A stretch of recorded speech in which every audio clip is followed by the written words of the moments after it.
Dans cette dernière vidéo de la semaine, nous allons présenter le Raspberry Pi Zero W qui va être le système embarqué que nous allons utiliser tout au long de la session et introduire le concept très important de compilation croisée. Alors premièrement, le Raspberry Pi Zero W, vous connaissez probablement la famille des Raspberry Pi. Ce sont des petits ordinateurs à faible coût dont le premier a été introduit en 2012. Depuis ce temps-là, il y a eu plein d'améliorations et plein de familles. Donc il y a le Raspberry Pi standard, si on veut, qui sont actuellement au Raspberry Pi 5, donc à peu près cette taille-là, avec quand même plusieurs ports et capacités. Et des versions moins chères, par exemple le Raspberry Pi Zero, et même des versions encore plus petites, le Raspberry Pi Pico, qui a encore moins de capacité que le Raspberry Pi Zero. Et le gros intérêt des Raspberry Pi, oui, ok, il y a leur coût limité, mais aussi le fait qu'ils sont très bien supportés au niveau logiciel. Donc, dès le départ, les gens qui ont lancé le Raspberry Pi ont aussi lancé une distribution Linux, Raspbian, qui est basée sur Debian, qui s'appelle maintenant Raspberry Pi OS, mais c'est la même chose, et qui est très bien maintenu au fil du temps, contrairement à l'écrasante majorité de ces petits ordinateurs-là qui deviennent obsolètes après quelques mois ou quelques années au mieux. Pour vous donner une idée, même le premier Raspberry Pi lancé en 2012 est encore supporté presque 15 ans plus tard. Et donc, le Raspberry Pi Zero W, lui, c'est une version à moindre coût de ce premier Raspberry Pi-là. Donc, il en partage les mêmes spécifications, à savoir un processeur ARM 32 bits, pas 64 bits, à un seul cœur à 1 GHz, avec 512 MB de RAM. Des spécifications qui auraient fait rêver lorsque je suis rentré à l'université, mais qui maintenant sont un peu risibles. Néanmoins, elles représentent bien ce que peut être un système embarqué relativement avancé en ce moment. Il y a un seul port USB disponible, mais c'est un port USB intéressant, au sens où il peut aller dans les deux sens. C'est un port USB qui peut à la fois faire office de contrôleur, donc on peut brancher un clavier par exemple dessus, ou se transformer en périphérique USB. On va utiliser ça dans un des labs pour faire croire à un autre ordinateur que ce Raspberry Pi-là est en fait un clavier. Le W signale aussi une version sans fil. On va utiliser ces capacités-là pour avoir le Wi-Fi et être capable de faire certains des laboratoires. Donc, certains pourraient me dire, oui, mais c'est très puissant pour un système embarqué. C'est vrai que si on compare ça avec des systèmes embarqués traditionnels qui avaient peut-être quelques kilo-octets de RAM, c'est effectivement des ordres de grandeur au-dessus de ça. Ben, la raison pour laquelle on utilise ça quand même, c'est qu'on a trouvé que c'est un bon compromis entre des systèmes beaucoup trop forts, où est-ce que là, on n'a même plus à se soucier de la mémoire, de la capacité de traitement, et ainsi de suite, et des systèmes plus faibles, mais qui sont un peu moins utilisés maintenant que les systèmes embarqués tirent parti de la puissance additionnelle. La raison pour laquelle les systèmes embarqués, les microcontrôleurs standards sont très peu puissants, souvent c'est une question, en fait, question double, le coût et la consommation électrique. Donc, il ne faut pas que ça coûte cher et il faut que ça consomme très très peu. Ben, de plus en plus, on est capable de réduire les coûts même de ces meilleurs systèmes-là et de réduire leur consommation. Le Raspberry Pi Zero, je vous dis tout de suite, c'est pas un très bon élève en ce qui a trait à la consommation, mais plein de boards équivalents réussissent à avoir une consommation finalement très faible. Et donc, à cause de ça, le monde des systèmes embarqués est en train tranquillement de décaler un peu vers des systèmes un peu plus puissants. Ça ne signifie pas que c'est la seule avenue possible. Par exemple, dans le cours de SMI, si vous êtes en GIF, vous avez travaillé avec des microcontrôleurs moins puissants que ça, et c'est tout à fait pertinent encore. Mais dans le cours, on a choisi d'utiliser un système un peu plus puissant pour pouvoir élargir nos horizons et faire des applications plus diversifiées. Du côté de logiciel, ben, ça utilise une distribution Linux, comme je l'ai dit, qui est standard, mais qu'on a personnalisé pour le cours. On a fait plein de changements pour rendre les laboratoires possibles. Ça utilise la version du noyau 6.12 en 2026. Si vous êtes dans l'année subséquente, ça se peut très bien que cette version-là augmente. Mais dans tous les cas, c'est un noyau qui n'est pas prévu pour le temps réel. C'est un noyau généraliste. Il n'est pas fait pour exécuter les tâches temps réel et pour vraiment aller avec des contraintes temporelles. Donc, la première tâche qu'on va devoir faire dans le premier laboratoire, ça va être expliqué, ça va être de patcher ce noyau-là avec la patch Preem30, comme on a vu dans le module précédent. La dernière chose que je veux mentionner sur cet environnement logiciel-là, c'est que volontairement, on a désactivé le mode graphique. Lorsqu'on démarre, ça arrive dans un terminal pour deux raisons. Premièrement, diminuer le temps de démarrage et les ressources utilisées, parce qu'on va les utiliser dans nos laboratoires. Et deuxièmement, pour vraiment mettre clair que l'idée est d'utiliser ça comme un système embarqué, pas sur lequel on développe, mais sur lequel on exécute des choses. Donc, c'est voulu finalement que lorsqu'on démarre, on arrive simplement devant un terminal. C'est comme ça qu'on veut l'utiliser. C'est présent donc sur la carte microSD fournie et petit avertissement, ne pas modifier s'il vous plaît ce système-là. Évidemment, vous pouvez ajouter des fichiers dans le home ou des choses comme ça, il n'y a pas de problème, mais ne mettez rien à jour, n'ajoutez pas des librairies. Pourquoi? Ben, c'est parce que les laboratoires sont conçus spécifiquement avec ce qu'on vous fournit. Si vous réalisez des laboratoires en modifiant votre image sur votre Raspberry Pi, ça se peut que ça fonctionne sur votre Raspberry Pi, mais pas sur le nôtre. Malheureusement pour vous, l'évaluation se fait avec le nôtre. Donc, vous perdrez des points pour quelque chose, même si ça fonctionne sur votre Raspberry Pi. On ne peut pas supporter une myriade d'environnements différents. Par ailleurs, des modifications vont désynchroniser la chaîne de compilation croisée que vous devrez refaire. Et là, vous allez me dire, qu'est-ce que vous voulez dire? Je ne sais même pas c'est quoi une chaîne de compilation croisée. Bien, on va le voir et vous allez voir que ça peut être assez fastidieux à refaire. Donc, ça va vous poser d'autres problèmes et finalement, ça va nous rendre la vie impossible si on veut vous assister. Donc, une fois le cours terminé, vous ferez ce que vous voulez avec votre Raspberry Pi, mettez tout à jour si vous voulez. Pour le moment, s'il vous plaît, ne faites pas de mise à jour. Et si par inadvertance, vous modifiez cette image-là, on fournit dans le laboratoire 1 une façon de revenir à l'état initial de l'image standard fournie dans le cours. Donc là, j'ai parlé de chaîne de compilation croisée. Bien, qu'est-ce que c'est finalement la compilation croisée? Bien, pour bien le comprendre, on va revenir à ce qu'est la compilation, qui est, au niveau le plus résumé possible, la conversion d'un programme en texte, par exemple dans un fichier .c, en un langage machine, donc binaire, des 0 et des 1, où chaque groupe de 0 et 1 représente une instruction indiquant au processeur de faire quelque chose, une addition, déplacement de mémoire, et ainsi de suite. Ce qui fait la correspondance entre le binaire et ce que le processeur va faire dépend de l'architecture de processeur qu'on utilise. Par exemple, la plupart d'entre vous avez probablement un processeur x86, ou plutôt son évolution x86-64 pour 64 bits, mais ça se peut que certains d'entre vous avec un Mac récent ayez un processeur ARM, que vous ayez déjà utilisé un processeur RISC-V, qui sont de plus en plus utilisés. Dans le Raspberry Pi Pico, il y a une architecture un peu compliquée, mais il y a des cœurs RISC-V, et même d'autres architectures qui ont l'air exotiques comme AVR, vous dites « je n'ai jamais utilisé ça de ma vie », ben, si vous avez déjà utilisé un Arduino, il y a de très fortes chances que ça soit, que vous ayez déjà coder du code pour un processeur AVR, parce que c'est ça qui équipe la majorité des Arduino. Et donc, dans le monde de la compilation, ben, le système qui exécute le compilateur, on l'appelle l'hôte, il crée généralement du code pour lui-même. Donc, par exemple, et là, attention, j'ai sorti mes meilleurs talents de graphiste. Oui, je suis né dans les années 80. Vous avez un hôte x86 qui compile pour une cible x86 qui est finalement lui-même. Donc, finalement, c'est le même ordinateur dans ce cas-ci.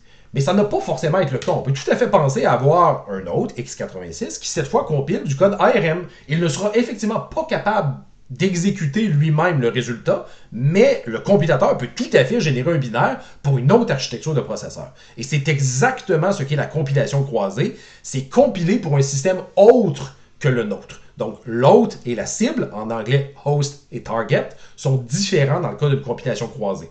Donc, votre ordinateur, probablement x86, va compiler pour un ARM, qui est le Raspberry Pi 0. Et c'est très utilisé dans les systèmes embarqués. En fait, si vous avez déjà utilisé un Arduino, vous avez déjà fait de la compilation croisée. Parce que l'environnement de développement de l'Arduino, Arduino IDE, finalement, fait la compilation croisée avant de flasher l'image sur l'Arduino. Donc, sans le savoir, vous l'avez déjà fait.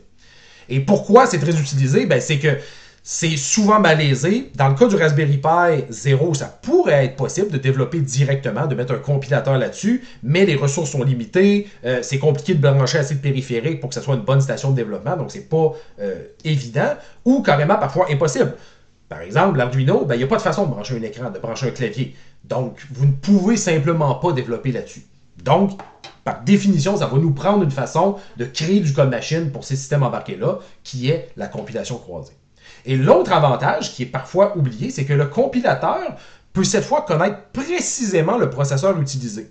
Et qu'est-ce que ça change? C'est qu'il va être capable de mieux optimiser le code en fonction des sous-jeux d'instructions disponibles, des instructions additionnelles. Qu'est-ce que je veux dire par là? C'est que oui, il y a des architectures de processeurs x86 ARM, mais toutes ces architectures-là ont des extensions. Donc au fur et à mesure, évidemment, on garde une compatibilité avec ce qui a été fait avant, mais on ajoute des capacités. Pour vous donner une idée, sur mon propre ordinateur, si je fais juste enlever ça, si je l'affiche sur Linux, il y a un fichier factice finalement qui donne des informations sur le processeur. Donc, par exemple ici, mon processeur, c'est un processeur x86, et si vous regardez la section flag, il y a beaucoup de ces espèces de, justement, de drapeaux qui indiquent des capacités supplémentaires. Par exemple, SSE et SSE2 pour des instructions vectorielles. AES pour dire qu'il est capable d'accélérer l'encryption avec cet algorithme-là, avec l'algorithme AES. RDRAND pour dire qu'il est capable de générer des nombres aléatoires de manière matérielle au lieu d'être une boucle logicielle qui fait des nombres pseudo-aléatoires, et ainsi de suite. Bien, tout ça, ce sont des capacités additionnelles par rapport au x86 standard. Et en général, lorsqu'un compilateur fonctionne, ben, il doit compiler pour tous les processeurs, ou en tout cas une base commune, un dénominateur commun à tous les processeurs. Donc, il ne peut pas être certain que, ah oui, AES, c'est sûr que tout le monde l'a. Donc, le compilateur va se limiter aux instructions les plus communes. Ou sinon, si on demande vraiment la plus haute performance, il va créer plusieurs chemins dans l'exécutable en fonction des drapeaux qu'il détecte. Mais de un, ça va faire grossir la taille de l'exécutable, ajouter des conditions parce qu'ils doivent valider des drapeaux, et on ne peut jamais être capable de littéralement être ciblé tous les processeurs possibles. Il va toujours falloir faire des groupes et en dire, ben, ça c'est le groupe qui supporte à peu près des instructions vectorielles, ça c'est le groupe qui supporte telle autre chose. Et donc, c'est jamais aussi performant que si on pouvait vraiment dire, non, compile pour spécifiquement ce processeur-là. Parce que quand on distribue un programme pour Windows, pour Linux, pour macOS, ben on ne veut pas que ça fonctionne uniquement sur ce processeur-là, on veut que ça fonctionne sur toute la famille des processeurs. Mais dans le cas de l'embarqué, ben là, on compile pour une chose. On compile pour ça, pas pour autre chose. Et si maintenant on change de board, ben on recompilera. Donc, on peut vraiment dire au compilateur d'optimiser spécifiquement pour ce processeur-là. Et ça permet d'aller chercher plus de performance, ce qui est très important dans un contexte de temps réel et de systèmes embarqués qui ont des ressources limitées. Et donc, de quoi on a besoin pour avoir un environnement de compilation croisée? Bien, premièrement, ça nous prend un compilateur. Je pense que je ne vous surprends pas trop avec ça. Pour faire de la compilation, ça prend un compilateur, mais c'est un compilateur un peu spécial qui peut s'exécuter sur le système hôte. Donc, en soi, le compilateur est un exécutable x86, par exemple, mais qui produit des programmes machines pour un autre système, par exemple, ARM. Mais ce n'est pas suffisant, parce que même si on dit ARM, ben, il y a plusieurs façons de le configurer. La façon dont les gens ont intégré, par exemple, tout ça dans un ordinateur, la façon dont le système Linux est configuré autour, il y a plusieurs choses qui peuvent changer sur la taille des pointeurs, sur la façon dont d'accéder à certaines ressources. Donc, ça nous prend un ensemble d'entêtes, des headers, des points H, qui correspondent au système cible et que le compilateur va pouvoir utiliser pour savoir comment gérer finalement ce système-là. Ça vient du système cible. Et en général, on code des choses qui ont besoin de librairies externes, ne serait-ce que pour faire un print, littéralement, un printf en C. Ben, ça nous prend aussi ces librairies-là qui viennent du système cible, parce que lorsqu'on va faire l'édition de liens, il faut que le compilateur sur le système hôte soit capable de savoir « Ah, voici tel symbole que je vais aller chercher ». Il ne peut pas seulement espérer qu'un jour ça va marcher sur le système cible, il faut qu'il puisse faire l'édition de liens sur le système hôte. Donc ça va nous prendre ces librairies-là, et ça va prendre évidemment les librairies aux mêmes versions, parce que sinon, ben, il va y avoir une désynchronisation entre les différents symboles. Donc, ça prend exactement la même chose que ce qu'il y a sur le système cible. Nous, on utilise dans le cadre du cours un outil qui s'appelle CrossToolNG pour générer cet environnement de compilation croisée et on synchronise les headers et les librairies à partir du Raspberry Pi directement. Dans les années précédentes, on demandait aux étudiants de faire ça eux-mêmes. Maintenant, on a décidé de le faire pour vous parce que c'était plutôt fastidieux, ça prenait beaucoup de temps et c'était pas particulièrement pédagogique. C'était juste lancer une commande et attendre 1 heure que ça termine. Donc, dans les machines virtuelles qui sont fournies, on verra dans le laboratoire 1 qu'est-ce que je veux dire par machine virtuelle, mais on vous fournit déjà cet environnement de compilation croisée fonctionnel. Et là, vous comprenez pourquoi ce que je voulais dire par désynchroniser la chaîne de compilation croisée. Si vous modifiez le Raspberry Pi, vous changez la version des librairies en faisant un update, par exemple, ben là, tout à coup, ce qu'il va y avoir sur votre machine virtuelle ne correspondra plus à ce qu'il y a sur le Raspberry Pi et vous allez vous mettre à avoir plein de problèmes lors de l'exécution. Si vous voulez utiliser un autre système, par exemple, vous dites « Moi, j'aimerais ne pas utiliser la machine virtuelle et l'installer sur mon propre système Linux », on va voir dans l'énoncé du laboratoire 1 que vous pouvez le faire. On vous fournit des instructions pour le faire. Mais premièrement, ben, ça va être quand même long. Et deuxièmement, ben, on ne vous supportera pas si vous avez des problèmes très spécifiques. On ne fait pas exprès de ne pas répondre à vos questions, mais on ne pourra pas vous supporter si parfois il y a quelque chose qu'on ne comprend pas. On ne peut pas supporter tous les environnements Unix possibles. Et là, bon, OK, on a compilé quelque chose, mais il faut penser à débugger. Donc, c'est plutôt rare en C que les programmes fonctionnent du premier coup. Personnellement, et ça fait longtemps que je fais du C, quand un programme C s'exécute correctement ou semble s'exécuter correctement du premier coup, je considère ça extrêmement suspicieux. Parce que ça n'arrive pas. Et donc, un débogueur, c'est bien utile. Oui, on peut faire des prints et tout ça, mais les printf et tout ça, ça fait son temps à un moment donné, surtout quand il faut à chaque fois recompiler lorsqu'on veut essayer autre chose. Un débogueur, c'est quand même bien pratique. Mais avec un système embarqué, ben, c'est souvent complexe de déboguer directement. Parfois, encore une fois, parce que c'est pas facile d'avoir assez de ressources sur le système embarqué lui-même. Parfois, parce que le système embarqué ne possède pas de système d'exploitation, donc il ne peut pas y avoir un programme débogueur et un programme à déboguer en même temps.